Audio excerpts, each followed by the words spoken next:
Welcome to the Bible Conversation Podcast with Chris, Dan, and Dylan. Let's have a conversation.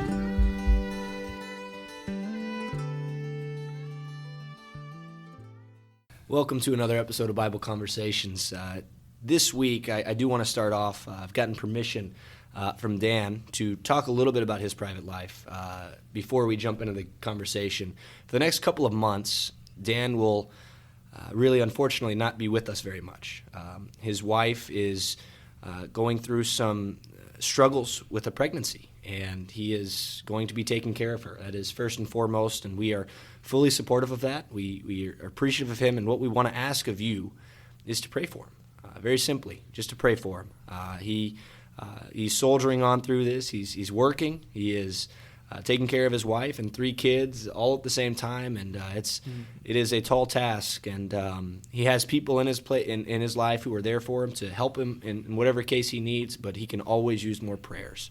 Yep. And so we want to ask that. In addition to prayers, y'all can reach out to him. I know he would really enjoy that and really enjoy that support. Send us an email at our Bible Conversations email address and let Dan know that you're thinking about him and that you miss him, keeping me and Chris in check. Yes. So wanted to make sure that I said that at the outset here because it's on our hearts. We love Dan. He's just a great guy. Mm-hmm. And we'll miss him for the next couple months, but we will be excited to have him back. So as we get started here, we've actually got a guest on today, Jon McKenzie. Jon, I have known for 5 years now, maybe? I think that's about right. About 5 years. And first met him when he was a guest speaker at a college retreat. Yes. Which was really exciting, really cool. And so we have him on today, and what we're going to be talking about is his life as not only a minister, but also as a public servant. He doesn't like the word politician, so I won't call him that. But his life as a minister and a public servant and how those two kind of join together. So Jon, I'll just kind of let you start talking. Kind of introduce yourself as far as what you do, Absolutely, what it means to be a public servant and what you do. Sure, yeah. And I appreciate the opportunity to be here and to talk about it. So I'm minister at the Bridgewood Church of Christ. I'm a family and outreach minister. Mm-hmm. So we've got a family focus just like you guys do here at Keller. Yeah. And then also really working to get out into our community there in East Fort Worth. But then I am finishing up my 3rd year on the city council in Hurst. I'm currently serving as the mayor pro tem, so cool. the backup mayor. Is that kind of like vice president of Hurst? You could, yes, that's fair enough. But something happens to Mayor Wilson, then I'll fill in for him from time to time. But Mayor Wilson's doing a great job. And has himself been a long-time dedicated public servant, elected official. So, but then like everybody else, there's other hats too. I'm dad and husband, and just like you were talking about with Dan, I've always felt that as a minister, you minister to your family first. Yes. And so I'm glad to hear that Dan's taking care of his wife and his children. Mm-hmm. And that the church is allowing him to do that. But that's always one of the things, when you're talking about those multiple roles, Chris, you've got, that balancing act. You got the plate spinning, whatever it is, Juggling. But the nice thing is, for me at least, my involvement in the community in Hurst, mm-hmm. and then my involvement in Fort Worth in trying to proclaim the message of Christ, to get out into the community, to work in the schools, mm-hmm. to help there. Yeah, all of it fits together. Yeah, and the more contacts you make, the more things fit together. Yeah. Hopefully it's okay. I'll just share a quick story. I was at a lunch. It was actually a city event, so I was at this lunch for the city. But then I met these folks who were there and work with Teen Life. Okay. And so Teen Life is a group that does peer mentoring in our high schools. Okay. And so someone said, "Hey, you got to go meet this guy over here." Yeah. I said, "Sure, okay." And we get to talking, and he said, "Do you know anyone who happens to be near Eastern Hills High School? We're looking for someone to get that started." I said, "We're like 3 minutes from Eastern Hills."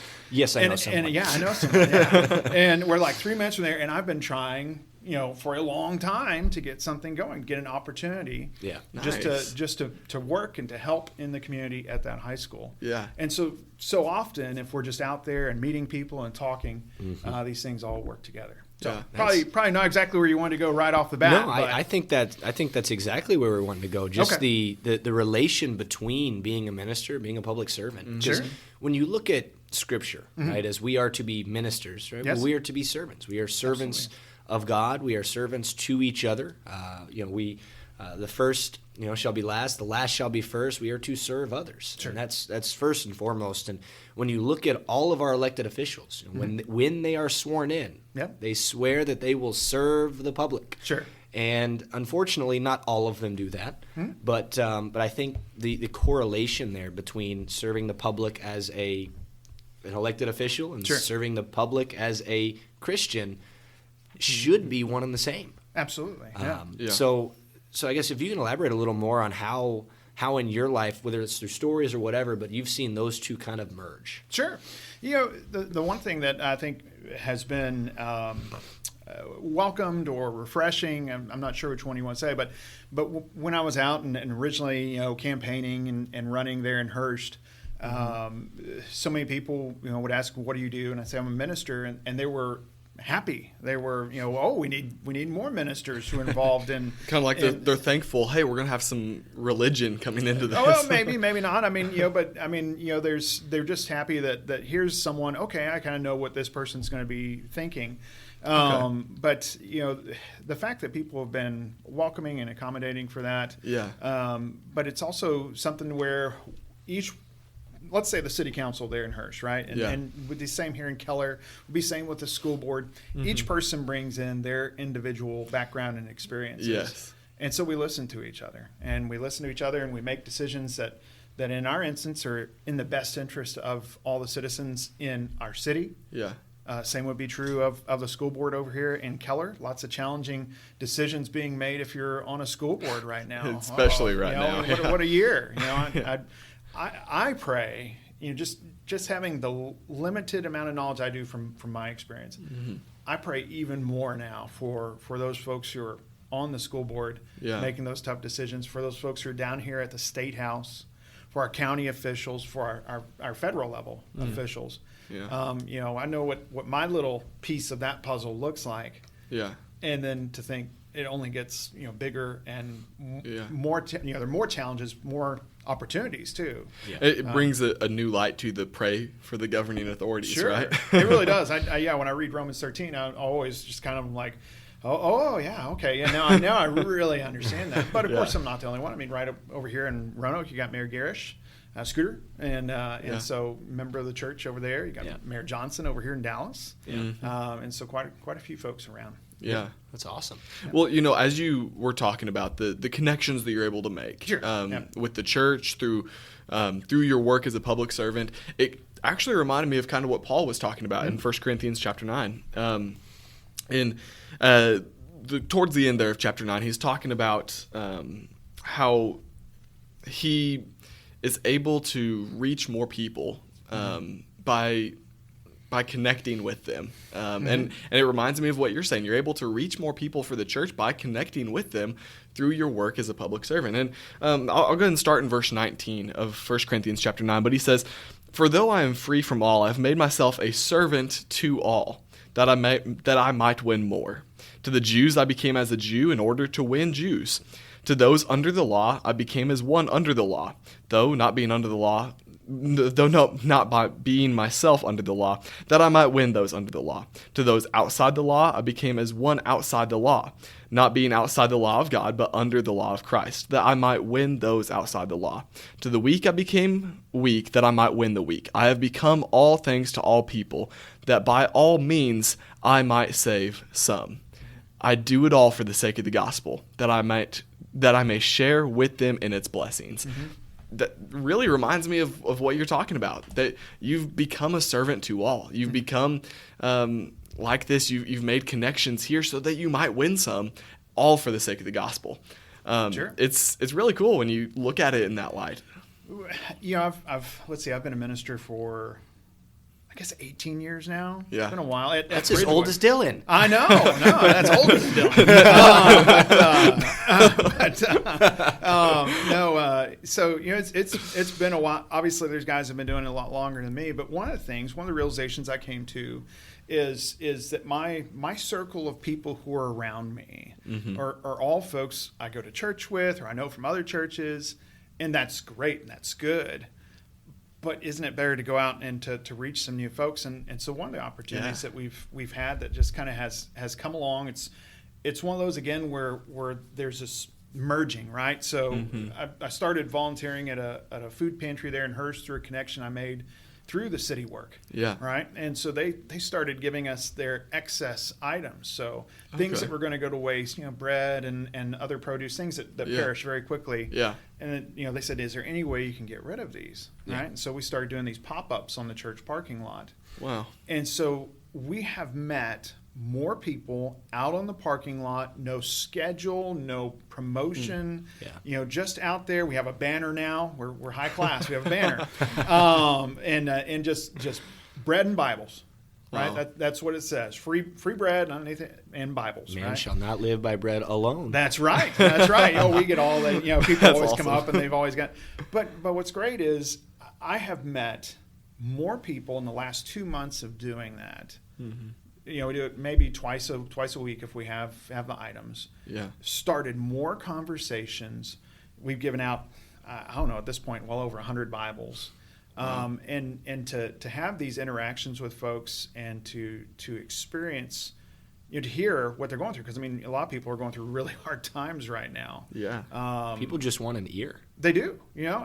Last week there was a 7th grade teacher who stopped there in the parking lot to grab some bread. I loaded her up just with a whole box to take back to the school to share with the teachers, weeping because it's so hard. Yeah. And we, our teachers, our students, we just pray for them because it's such a hard time.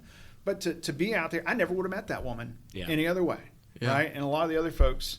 And you just think about, okay, this is where it started over here, and then here's where we're at meeting these folks, and it fits in perfectly with the passage that you just had, Dylan. Mm-hmm. Where we're out there and we're meeting these folks, and we're trying to share that message of hope. Yeah. There was a woman who it was the first pop-up we did. And I remember her taking that Bible. She asked. People always kind of timidly ask, can I have a Bible? Yeah. Well, yeah, you can have a Bible. That's why we're here. I'd rather give you a Bible than bread. I know. I'd rather. I'm happy for you to have both. But she held it to her chest, right? Clutched it like a baby, right? Yeah. And said, I just need a message of hope. That's awesome. And I'm like, that's what we're here for. That's awesome. And so I thought it was fantastic. So I was going to say I just really wish that churches could get that message out more. Mm-hmm. What you're saying, that's what we're here for. Yeah. I wish that we could just let that message be spread so much easier. You guys are doing it here. This is a great tool. Mm-hmm. Using. I think that we have come to the realization as ministers, we have these great resources. This is practically free. You get a little equipment in there. Yeah. But people are going to stumble across these podcasts that you're doing and the other plans that you have for videos, and you never know where that's going to go. Yeah. But there's more and more opportunities like that where we can get outside the building. Yes. Especially as we see that people, for a variety of reasons, have maybe a stigma or fear about stepping foot in the building that first time. Exactly. So as you've been talking, I've got a question for you, but I want to start with this. So in 1 Peter chapter 4, verses 7 through 11, it says this: "The end of all things is at hand. Therefore be self-controlled and sober-minded for the sake of your prayers. Above all, keep loving one another earnestly, since love covers a multitude of sins. Show hospitality to one another without grumbling. As each has received a gift, use it to serve one another, as good stewards of God's varied grace. Whoever speaks, as one who speaks oracles of God. Whoever serves, as one who serves by the strength that God supplies, in order that in everything God may be glorified through Jesus Christ. To him belong glory and dominion forever and ever. Amen." Mm-hmm. As you've been talking about this, just the the service and the little things that seemingly little things, right? That we go out and that we do for other people. And I say we as everybody who chooses to do these things, right? Yeah. That's us serving for God. That's us using the gifts that we have been given. That is us showing love and hospitality. And I think that's just so important, above all, right? Like whatever else you do, above all, keep loving one another earnestly, which I think is so amazing. And kind of going back to your story in the parking lot, because I think that ties in so well with this. Mm-hmm. The question that I have for you is, have you noticed that even in America, because we kind of hear this throughout the world, when you go to a third world country, they're hungering for the truth, they're hungering for the gospel. Have you noticed in America even, especially now, that people are hungering for the truth more? And can you kind of talk about that a little bit? Yeah, I think everybody, the last year has caused us all to pause and to reflect, to look at what's really important. I know in my own life, my wife and I talk about quite often, the rebalancing of priorities, things you guys know, you're both married, things get out of whack fast, right? And you're chasing after this thing, you're like, oh no, when you need to shuffle priorities. That's really what this has been. It's been a time that's filled with hardship and heartache and pain for so many, but a lot of other folks are really kind of looking and reassessing, well, maybe I do need to look at something more meaningful in my life. And those folks that we meet in the parking lot, one of the questions I ask them now when we give them a Bible is, could you tell me what your favorite Bible verse is? Because they're always thinking there's some kind of catch. What's the catch? Why are you giving me a free Bible, right? Yeah. What do I have to do? Yeah. And it's a great conversation changer, right? We might be talking about the bread, or we might be talking about whatever. And if I ask you what your favorite Bible verse is, boom, we're already going in a Bible conversation, right? Yeah. And we hear lots of Psalm 23. We hear lots of John 3:16. Yesterday I heard 2 Chronicles, this passage I'd never heard before. I was like, that's an interesting one to have memorized. And but it's interesting. And then, of course, those folks that don't have one, in each of the Bibles I have marked with my business card, Philippians 4, I can do all things through Christ who strengthens me, awesome. Right? Yeah. And that's always a great conversation starter where we can shift into something that's a more meaningful conversation, because that's what people are looking for. Yeah. Bread will get you through for a little while, right? Yeah. But spiritual bread, will get you all the way. It's also the idea of, you give a man a fish, feed him for a day. You teach a man to fish, and you feed him for a lifetime, right? Well, I think the idea of teaching a man to become a fisherman, right, is we actually heard a sermon this last Sunday on how to catch fish. And so it's not so much just catching fish, right? It's not the physical sustenance. People need the spiritual sustenance. They need the deep conversations, the deep discussions that come from opening up the Bible, from reading it, and then talking about it. And I think that's just so important. Yeah, I mean, it's John chapter 4, what we're talking about right now. When Jesus is talking with the woman at the well, he told her he has living water, and that you drink it, you're never going to be thirsty again. Later, after she leaves and his disciples come back, he tells them that his food is to do the will of God. That's what keeps him sustained. We're talking about the eternal water and bread, the eternal sustenance for people. Yeah. Kind of building off both those points, the idea that each one of us have something to offer, and we look at what we bring to my marriage, to my family, to my community, right? We each have a different role. And I think about it, ministers that we know here in the Metroplex, right? This is a dangerous direction to go, right? But, it's all positive. We'll see how many of them are listening. No. So I'm thinking about, you mentioned Corey, right? So yes. Corey Collins. And so Corey is excellent at bringing together these very clear messages from God's Word. Yes. When he's done with his sermon, you know exactly what the point was, right? Yes. It's not like one of mine where it's like, here we go. But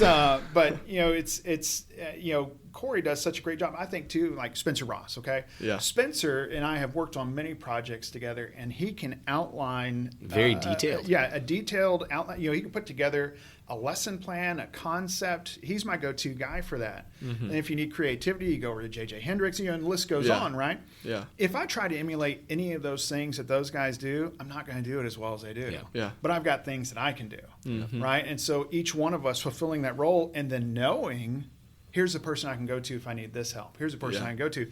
And when you think about a church or a community able to do that, it really is amazing. I just came from this event over in the HEB area where I'm at, and it's a community organization that works with schools and cities and churches and puts them all together, really for the benefit of the kids. Yeah, that's cool. Right, making sure the kids have school supplies, making sure that they have gifts at Christmas time, making sure that they have food. Yeah. It's kind of important. And it is. It's really important, right? I think they said like they're 36,000 people they serve this year. Yeah. Wow, that's amazing. And so you look at here's really each cool. one of these folks that have this role to fulfill within that organization and what can be accomplished. And we think about it too for the church.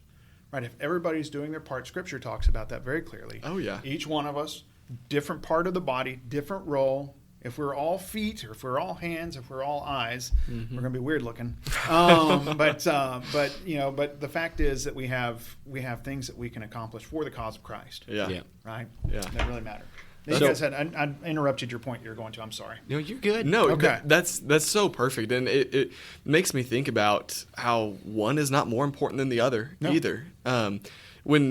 If you were to take away any of those men you mentioned, that doesn't mean that they're lesser, that they may not be able to help out, but it does mean that things don't work as well. Yeah. If you were to take out the creativity, the lesson outlining, the able to create a sermon and get straight to the topic, if you were to take any of those out, then the body of Christ doesn't really work as well. Sure.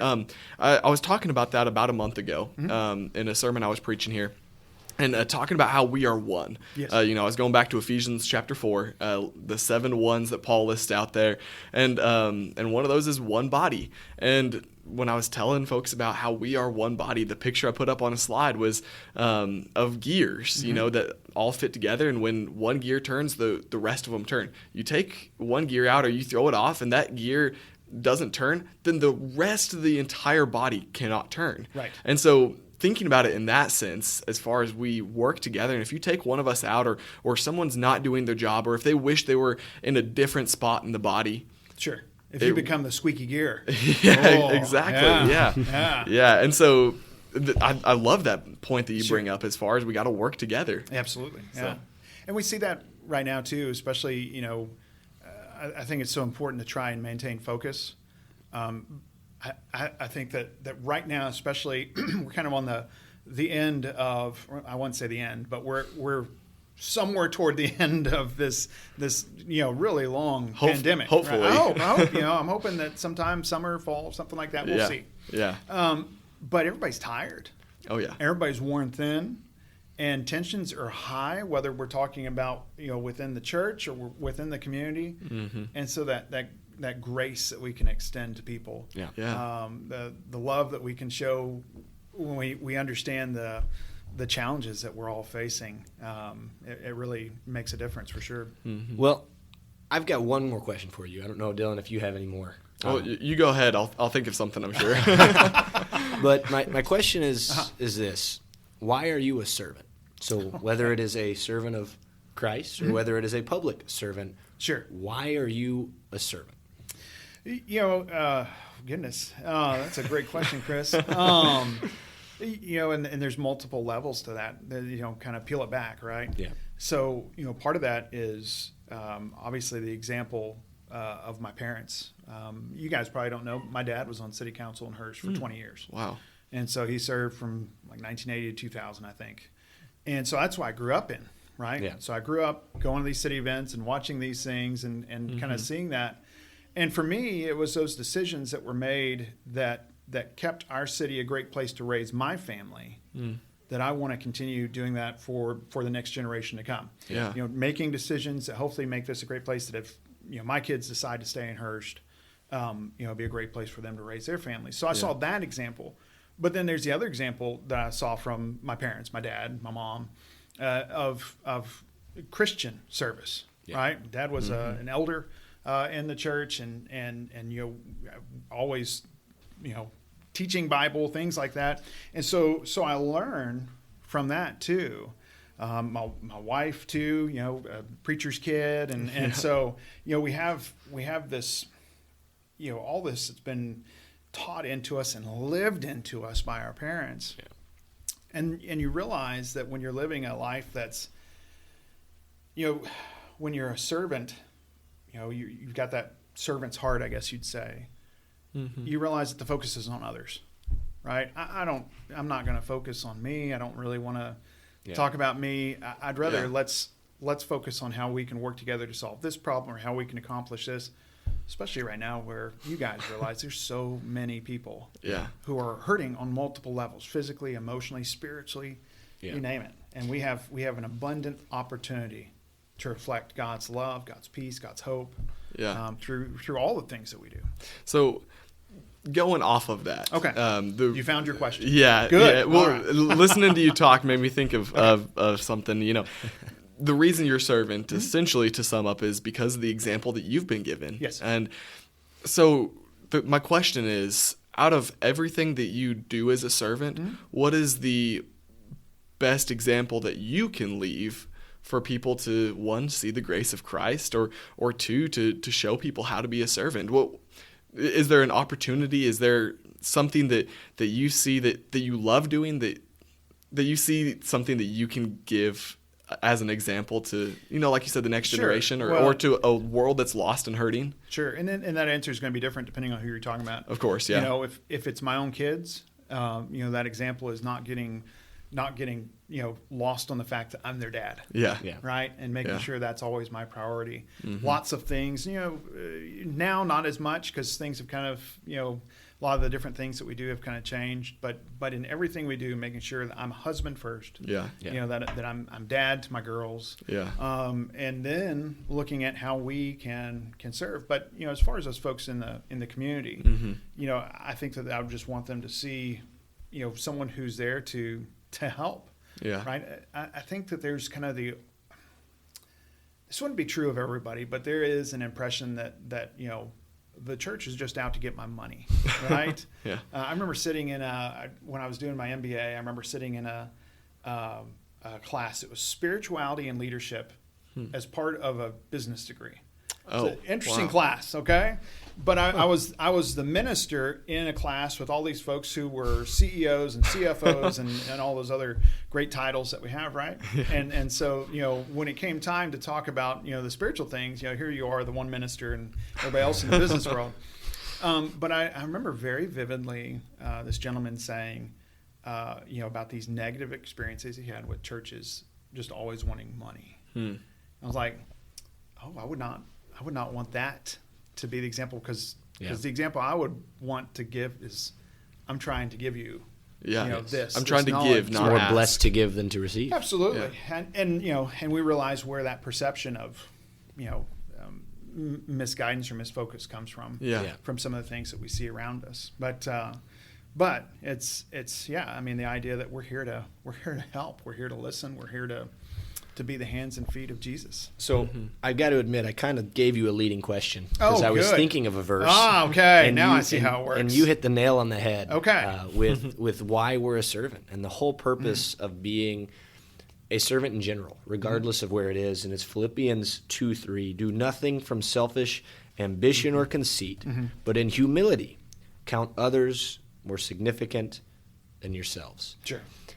And I think that really is kind of the bottom line with choosing to be a servant, right? When we choose to serve Christ, we are serving the people around us. Yes. And we do that because we believe they are more important than we are. As our families, right? Yep. Families, I also believe that our families have to come first, right? Yep. If I'm not taking care of my wife, right, but I'm spending all of my time at the church, that's an issue, right? My wife is second in my life. Christ is first. Absolutely. Right? Yep. And I think that's crucial for us to understand that we have to count others as more significant than ourselves. Sure. But not just have to, we should want to. Right. We should have a desire to. It should be just we wake up in the morning and, man, I get to go help somebody move today. Like, whoever thinks of that, right? You're right. Okay. I'm going to stop you there for a second. I know you got more, but that's actually interesting you say that. You've been in my brain, okay? I'm sorry. It's a very scary place. But no, it's fine. But yeah, I mean, there's days where I wake up and I'm like, oh, I get to go do that thing today. I get to go to the food pantry and help out or whatever. Yes. Yeah. And it's exciting, right? Yeah. You have that opportunity to help. Continue on, Chris. I'm sorry. Yeah. No, I mean, that was really kind of the basis of what I was saying is when we're able to get excited about that, right? Because typically when we think of getting excited about things, right? Yes. Yeah. Oh, I get to go buy a new car today. Yeah. Oh man, I get to go in debt. Oh, yay! Right. Man, I'm getting this new game. I'm getting this new movie. I'm getting this whatever. I'm receiving. It's Christmas. I can't wait to open my presents that people got me. Right. Yeah. It's these things, but instead, we've got to be excited about serving. We have to be excited about giving to others, and it's not so much that we necessarily, I say have to, right? But we should want to. Yeah. It should be such a desire in our lives that we should want to serve, right? You don't become a public servant simply because you feel an obligation to. You become a public servant because you want to. Yeah. Right? And I think that starts with love. The whole reason that Christ was a servant is because he loved. Yep. And you don't get from the have to the want to by just telling yourself, okay, I want to, like trying to convince yourself. It starts with a change of heart. And when you have that love, then it becomes I want to do that because I do love that. Right. And so that's, I think, how it starts and how it carries on. So, and I think it's those examples that you're taught. I think both my wife and I, the examples that we saw in our parents, right, and the things that they did, and they taught us the importance, modeled for us the importance of giving and helping others and serving others, and recognizing just how valuable it is. So we're not fixated on I need the best car or the best house or whatever. Yeah. We live very comfortably. We're very happy. Yeah. But we also recognize, look at this opportunity. I've had opportunities to, I don't know, change careers, right? And different things like that. But I enjoy my ministry work. Yeah. I enjoy it because it connects with so much of what I want to be the key focus of my life. Yeah. Right. And also, I mean, I have this great relationship with the leadership at our church where I hope you guys enjoy the same here too. I'm sure you do. Yes. And they allow you that flexibility to pursue a podcast, right? Or to pursue, running for city council, right? Or whatever. It's not your. I turned and looked at Dylan real quick. Like, are you? I don't even know if I'm old enough yet. You are, and filing period's still open, February 12th. So yeah, just jump on in there. But yeah, it's one of those things where we have these great opportunities, and one of the things we talk about with our children, and then the kids at church too, is leaving that stuff is just stuff, right? Yeah. And, comes and goes, and it does, and it tends to have a lot of debt that comes along with it, right? Yes. And when you're chained down, I guess we'll say, by debt, it limits your opportunity to help others. Yeah. Your opportunity to serve. Your opportunity to serve, because I've got to pay that bill, right? And so, we try to live a modest lifestyle where we do, provide and keep our family comfortable. We can have that flexibility to, have our parents come and stay with us and take care of their medical needs, but also to help out, our neighbors too, and to, have that flexibility. I really appreciate it. And that brings us almost full circle in this conversation. Back at the beginning, you were talking about priorities. Sure. And what comes first? Your family comes first. And that even goes into the things that they come and go. And if we're putting those first and putting the debt that comes along with them first, then it changes all of the priorities in your life. And so keeping first things first is what helps us be servants, whether it's in the church, whether it's in our communities.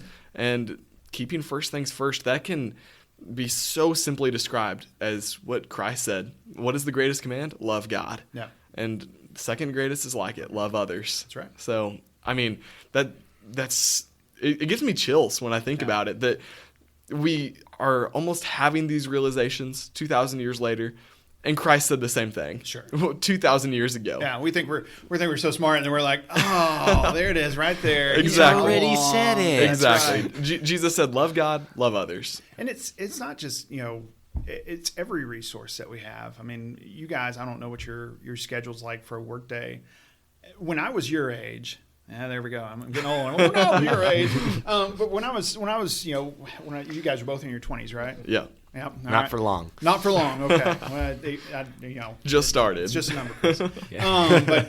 But I never would have pictured getting up at 4:30 in the morning and enjoying it. Right. Yeah.